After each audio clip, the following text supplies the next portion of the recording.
What's good, everybody? It's your boy O'Shea Duke Jackson, back at it again with another episode of the Celebrity Junk. Guys, I want to talk about this particular article that was sent to me by Dr. Patrick Dix. Now, I did have an article sent regarding Robert De Niro earlier this week, but I just got this one about an hour or so ago. And Yahoo News via The Telegraph posted that Robert De Niro unable to turn down acting roles because of his estranged wife's expensive lifestyle. Now, for many of us, Robert De Niro is an excellent actor. He's the cream of the crop. He has been so for many years. I don't care, white, black, international. The guy's a genius. He's absolutely everything is advertised. If anybody's seen the historic film where he portrayed Jake LaMotta, I mean, the guy is brilliant. He does excellent work. Okay. Here's the issue though. With many men out there in the world who have money, have fame, a lot of times people come into your life that don't really give a shit about you. Okay.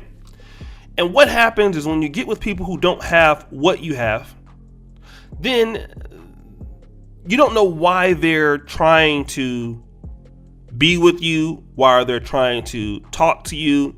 A lot of times you can have that false sense of security as if, well, I'm a great guy and this is why they like me. Or could it be because you're very rich? All right. And Robert De Niro, he met his match when he met Grace Hightower. Now, Grace Hightower, to be fair, she's had minor roles, if any. Okay. When she was younger, pretty attractive. She's a flight attendant and, she was working at, high end restaurants, meeting celebrities. She's pretty much a groupie. Okay. That's what she was. So what he did was he put a groupie on. All right. This is what he did. He this is a woman that was working odd jobs, that didn't have any money, didn't have any talent. She worked doing mutual funds shortly. She wanted to get on to use somebody else's money. Robert De Niro is a guy dumb enough to do it. And at her age at the time when they married in 1997, she was 42. He was like 48. But after 21 years of marriage, now keep in mind, he was already wildly successful before he met her. Look at what he's doing now. Paying her $375,000 a month. Okay?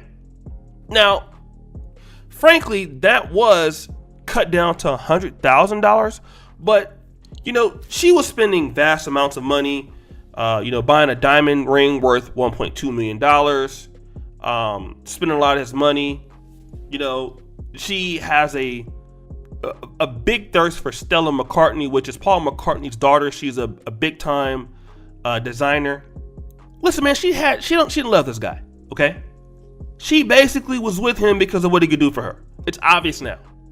All right, and now at age 77, he's forced to work, and what they said, he's forced to work at a prodigious pace.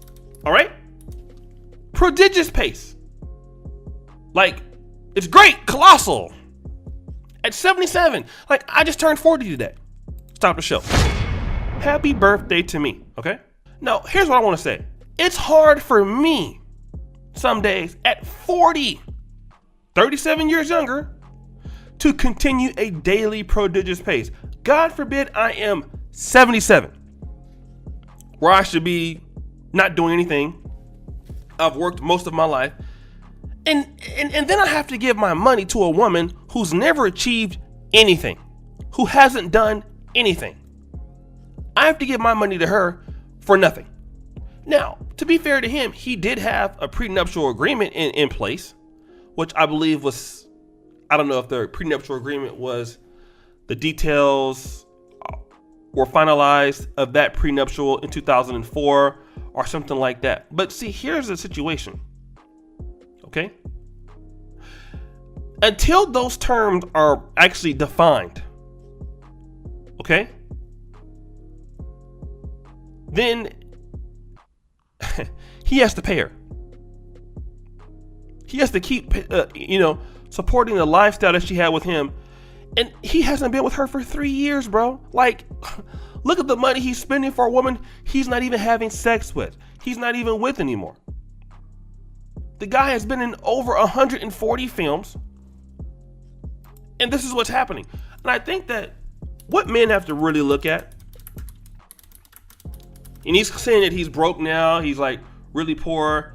I mean, according to him, he's worth like, I don't know. Some people say he's worth $500 million. I don't know. Okay. But his wife is taking a lot of his money. Ex-wife. I think that what happens is, and also he's going to take a financial hit due to COVID, right? And obviously he'll still be very rich and stuff like that. But here's the situation, guys. This is something that you have to look at. Even if he does have $500 million, why does he have to give her money for things he already achieved before he met her? Okay, she didn't help do anything. She is even at certain points, she wants a monthly credit card limit raised of who spends $100,000? Like, this is ridiculous. To a chick who's post wall. And you know what she's doing? That money, I'm gonna tell you what she's doing. She's taking that money, using that money, giving that money to another guy that's younger. Booty clapping sounds. That's what she's doing. We all know that. You're spending that money on another guy. That's how it works, man. And I'll tell you what. I'll be damned if once I get due, if somebody, we get divorced, something like that, I'm not going to be spending no goddamn it. I won't do it. I refuse to do it. Take me to jail. Because if you didn't help me earn it, you're not going to get it from me. I'm not giving it up. And I think this is what stops a lot of guys from getting married, because even if you have the prenuptial agreement, like even with Dr. Dre, look what happened with Dr. Dre. Dr. Dre had a prenup, but still, what happens now? Okay, so he has to wait until those terms are finalized. And in between that time, you still have to pay. That could take 2 or 3 years. Monthly credit card limits, allowances. If you have kids, it's more. It's a lot, guys. But what do you think? It's your boy, O'Shea Duke Jackson, back at it again with another episode of The Celebrity Junk. I really appreciate you for all that you do. Subscribe with the bell. Check out the first comment pinned to the top. And as you know, the buffoonery remains at an all-time high. I'm out.